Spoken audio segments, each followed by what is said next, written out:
Hey, how's everybody doing? Welcome back to Ask That Podcast here on YouTube. Oh man, now I'm a huge Danny McBride fan. Big fan of John Goodman. I think John Goodman usually does really good stuff. So I heard about this show. I'm like, all right, Danny McBride. This will be his third show on HBO. Eastbound and Down was fucking amazing.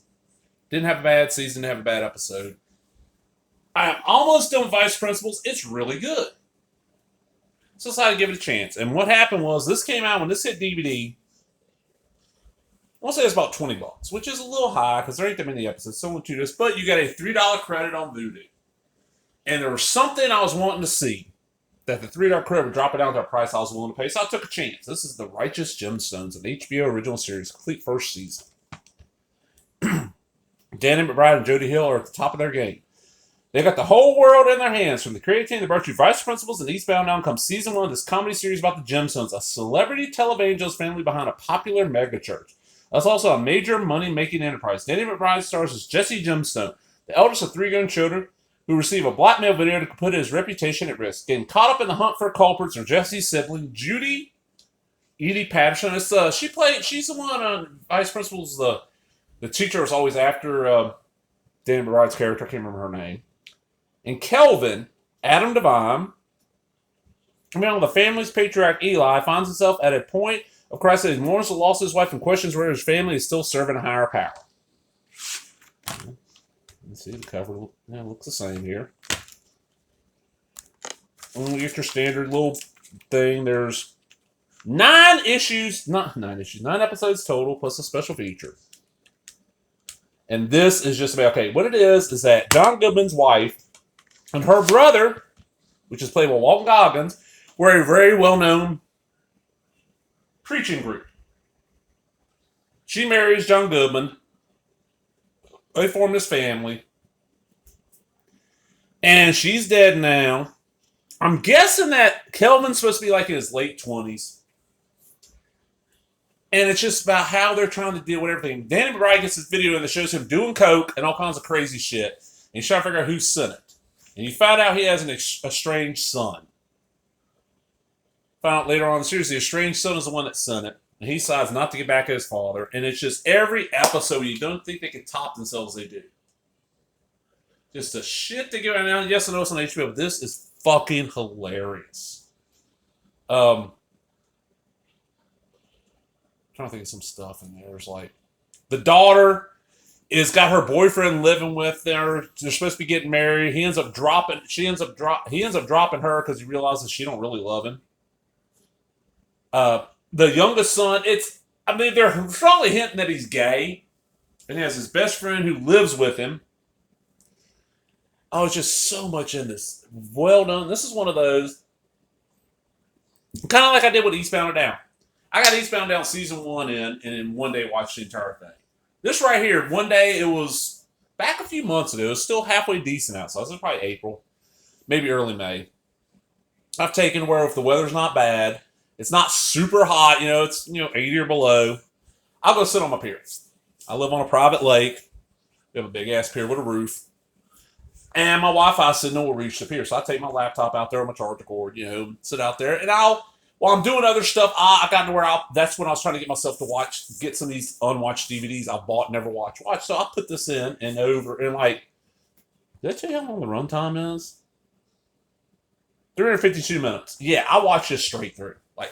I started on it one day and finished it that day. And by the end, I'm like, holy shit. Now, here's the thing. I want to say this aired in 2019. Season 2 is supposed to come out in 2020. Coronavirus stopped all that. Season 2, I've not heard when it's coming out. But as of right now, nothing on Season 2. This did great. And honestly, watching it, I don't see where, if you're really religious, this would offend you.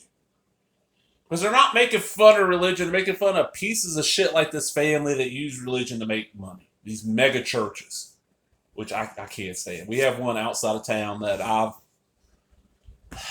told the story before in other places. They were collecting money out in front of the Walmart, asked me for a donation. I said, what it's for? It was to help.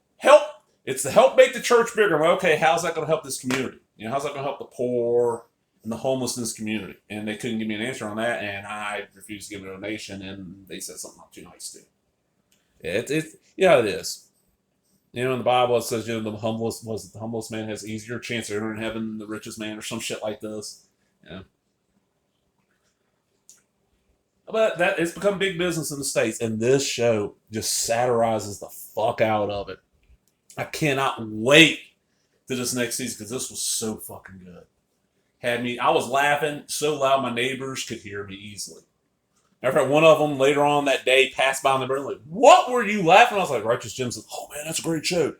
They'd seen it. So, I don't know what else to say. If you like Danny McBride, you like John Goodman, you're not easily offended, get a hold of this. Yes, it's probably $15 to $20, which is a lot for 9 episodes when they're only about 30 minutes each. But as HBO shit's always expensive. I mean, back in the day, when like DVD was first coming out, Sopranos, like season 1 Sopranos on DVD was like almost $100. People forget how DVD prices dropped really quick. Season set of a TV show on DVD back in the day was like $50. Your average TV show was like $50 a season. And they realized people love collecting this shit, so they start dropping the price. Whereas now, an hour-long show that runs 20 episodes, $20, $25, I can see it.